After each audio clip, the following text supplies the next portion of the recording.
And that is the most unique thing that we have as Gambians. Like, we interact with one another, we live with one another. It doesn't matter how big the family is. We share everything, no matter how little it is. And people are content with that. That even if things are going hard, you can still observe smiling faces under each and every person that you meet along the street. So that is a plus for everybody in the Gambia. And that is why I'm a proud Gambian and a proud African. And I believe I can make it. And I'm going nowhere but in the Gambia. Nobody's going to do it for us. That's right. If we are all running away, when are we gonna make it? We have to stay in Africa, develop in Africa, and then show to the world that Africa have a better image than the one they portray in the West. I think this is what we all need to do as Africans, and then we promote that as Pan-Africans and also as Gambians. Exactly. I think that is the work of the academics. That is the work that we need to do as young scholars. For far too long, people have been portraying Africa negatively to the outside world. And we know that that was done by individuals whose sole aim was to dominate Africa, to exploit Africa's resources, and then to continue to colonize us politically.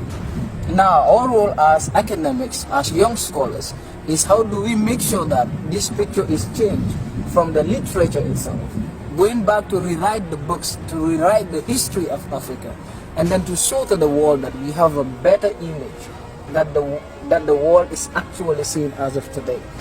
And then you also come to realize that we need to invest in Africa, because foreign investment always leads to capital flies and etc. Because people who come in and invest, at the end they can take all the resources, and then you come to realize that it becomes another challenge for us. But when Africans invest, the money stays in Africa, which is a plus. It can enhance, it can help when it comes to employment, when it comes to coming up with all the facilities and then enhancing the development that we all desire as Africans and etc. I think that is what we need to do as we speak, and that is what we all Africans need to be thinking into that particular line, like trying to see how we can repent that particular picture shown by the outsiders about Africa. Because they, in fact, let me tell you, there was this quotation that I read. It was actually done by a British parliamentarian, Lord Macaulay, in 1835. He speaks about Africa, and then he said, in order for the West to dominate Africa, they need to overthrow our very backbone, and that is our education system. When we believe that everything that is Western is correct, then they can dominate us forever. Exactly. And that is 1835. They've been working on those bases. So today it is high time, because we know the realities. Let us try to rewrite the history. Let us try to work again and attract investment in Africa by Africans. This man has been trending for the last several weeks because of his wisdom. Is he in the room from Banjul in the Gambia? Yeah, I am in, Professor. Welcome. Thank you very much, Prof. I will start by reminding everybody the famous quote by John Henry Clark, a famous Pan-Africanist in the United States. He said in his days that to control a people, you must control what they think about themselves, how they regard their culture and history. When your conqueror makes you ashamed of your culture and history, he needs no prison walls or chains to hold you. We, as young Africans, don't have to learn about Africa from the mainstream media. We have to dig into the historical books written by Africans to see the forgotten pattern of our development.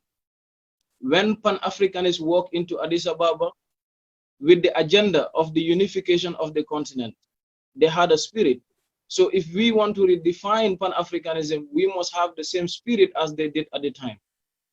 And to my fellow youths, it is our collective efforts that can change the narratives. And if we believe that leadership is the problem of Africa, we cannot change that from a different continent. We have to work together as youths within this continent. And then we need to understand that we can import the food we eat, we can import the water we drink, but a genuine revolution that will change the status quo, we cannot import that. It has to come from within.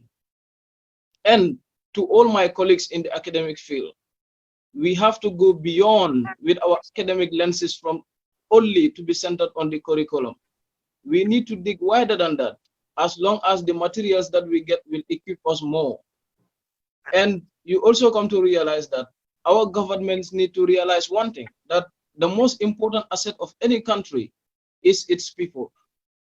And they need to put the individual human being in the center of development, and more especially the youths, so that if they are active and well equipped, they will be able to have the opportunity to protect both the child and that of the old.